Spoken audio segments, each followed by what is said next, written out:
नमस्कार बच्चों, स्वागत है क्लास 11th फिज़िक्स।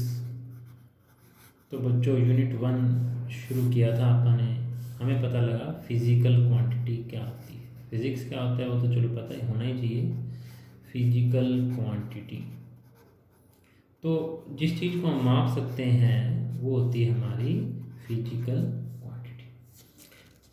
जैसे मैंने कहा कि मेरा वज़न 60 किलोग्राम है, तो इसमें 60 कहलाता है बच्चों न्यूमेरिकल वैल्यू। 60 क्या कहलाता है? न्यूमेरिकल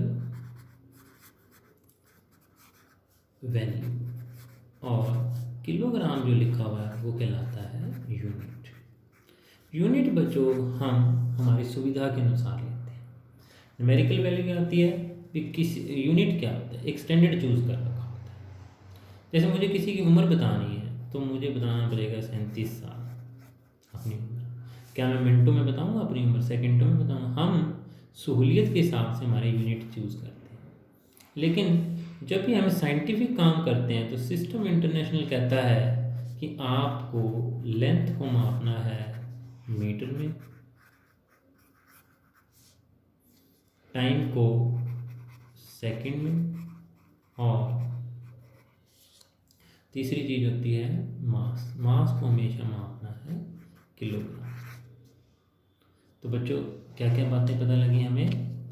फिजिकल क्वांटिटी क्या होती है, एक बात जिसे हम माप सकते हैं। फिजिकल क्वांटिटी दो चीज़ों से मिलकर बनती है। यानी कि मैं खाली 60 बोलूँ मेरा वजन तो भी नहीं बात बनेगी, और खाली किलोग्राम बोलूँ तो भी नहीं बात बनेगी। 60 किलोग्राम न्यूमेरिकल वैल्यू और यूनिट। यूनिट क्या होता है? हमने किसी भी फिजिकल क्वांटिटी को मेजर करने के लिए एक स्टैंडर्ड बना रखा होता है। स्टैंडर्ड बच्चों नोट्स मिल जाएंगे आपको डिस्क्रिप्शन बॉक्स में, पिछले वीडियो में भी दे दिए थे। मैं sciencearena.com पर आप क्लास 11th के नोट्स फाइंड आउट कर सकते हो। और क्वेश्चंस, असेसमेंट क्वेश्चन जो आते हैं आपके पास 5 या 10, वो जरूर करके देखा करें, जिससे आपको पता लगेगा कि आपको क्या समझ आया है। तो 60 क्या है? Numerical value. किलोग्राम क्या है? यूनिट। ईयर्स क्या है? यूनिट चूज कर रखे हैं, ये टाइम के यूनिट है। 37 क्या है कि कितनी बार इसको मैंने रिपीट कर दिया। न्यूमेरिकल वैल्यू क्या होती है कि किसी यूनिट को मैंने कितनी बार रिपीट किया। 5 किलोमीटर का मतलब है कि 5 बार किलोमीटर का रिपीटिशन। तो हमारे पास कई सिस्टम ऑफ यूनिट होते हैं। किसी भी फिजिकल अलग अलग जगह पे अलग अलग सिस्टम ऑफ यूनिट बने। तो जो हमने जैसे CGS, काफ़ी न्यूमेरिकल काफ़ी क्वेश्चन हमें CGS में करने पड़ेंगे। तो हमारे पास क्या है? लेंथ, मास और टाइम। तो CGS यूनिट में लेंथ को सेंटीमीटर में मापते हैं, मास को किलोग्राम में और टाइम को सेकंड में। एक होता है MKS यूनिट। MKS यूनिट में मास को, लेंथ को मीटर में, मास को किलोग्राम, यहाँ ग्राम आएगा कुछ, और टाइम को सेकंड में। MKS इनका पहला पहला अक्षर होगा बच्चों, MKS। एक है बच्चों हमारे पास FPS, जो अब बिल्कुल बंद जैसा है लेकिन फिर भी काम चलता है। कई बार फुट में बताते हैं, आपका घरों की दूरियाँ हमारा कितने फुट गहराई है घर की, फुट, पाउंड। इंग्लैंड में, लंदन में अभी भी पाउंड में वजन बताते हैं, और टाइम इसमें भी सेकंड में ही मापते हैं, फुट, पाउंड और सेकंड। तो एक और है हमारे पास सिस्टम इंटरनेशनल। CGS सिस्टम में कई बार आपको न्यूमेरिकल काफ़ी ज़रूरत पड़ेगी। CGS सिस्टम के अंदर SI सिस्टम। SI सिस्टम में क्या है बच्चों? SI सिस्टम कहलाता है सिस्टम इंटरनेशनल। इसमें लेंथ को मीटर में, मास को किलोग्राम में, और टाइम को सेकंड। तो बच्चों आप पूछोगे सर कि फिर इसमें और इसमें क्या फ़र्क है, SI और CGS?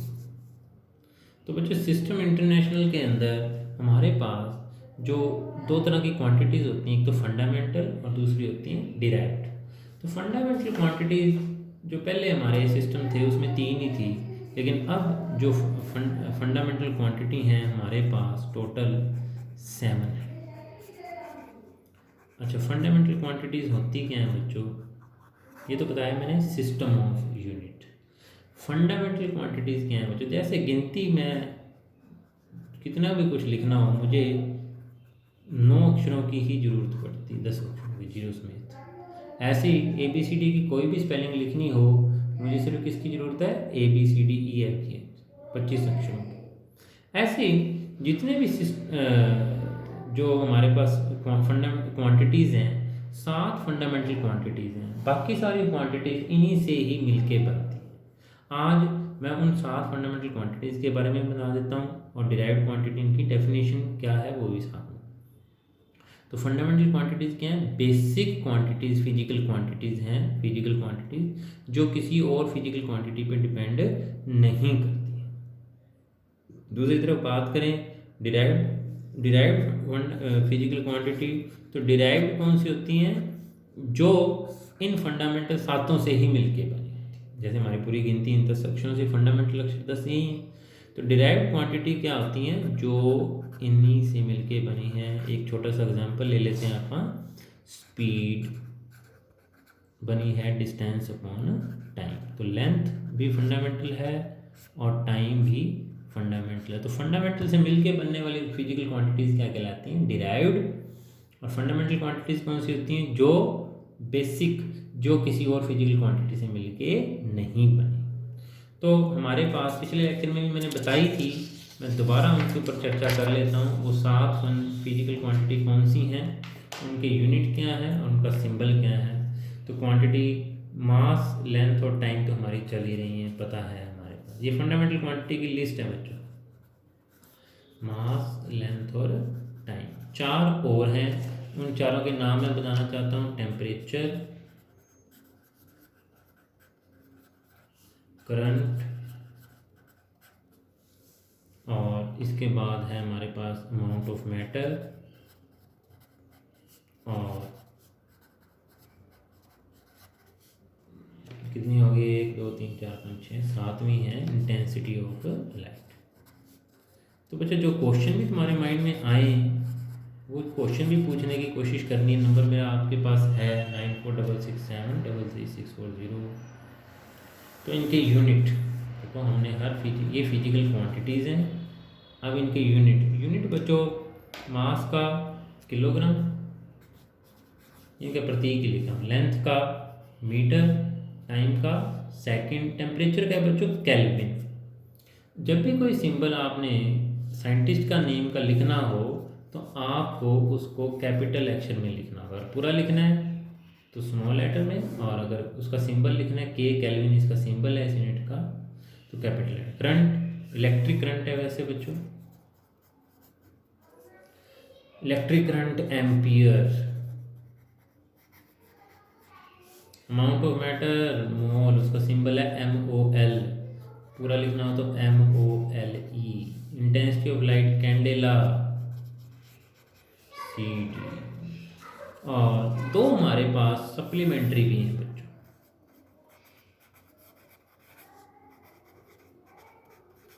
सप्लीमेंट्री कौन सी हैं? 2, वो हैं एंगल, प्लेन एंगल और सॉलिड एंगल। प्लेन एंगल को हम मापते हैं रेडियन में। इससे पहले तुम एंगल को किस में मापते आ रहे हो? स्टीरेडियन, डिग्री के अंदर। तो बच्चों लेकिन हमने हमेशा एंगल को रेडियन में कन्वर्ट करना है न्यूमेरिकल प्रॉब्लम करते हुए, और सॉलिड एंगल को मापते हैं स्टीरेडियन के अंदर। तो इसका सिंबल हो जाएगा R, ध्यान नहीं आ रहा बच्चों, RAD है कि RD है, रेडियन इसका सिंबल है, इसका स्टीरेडियन है।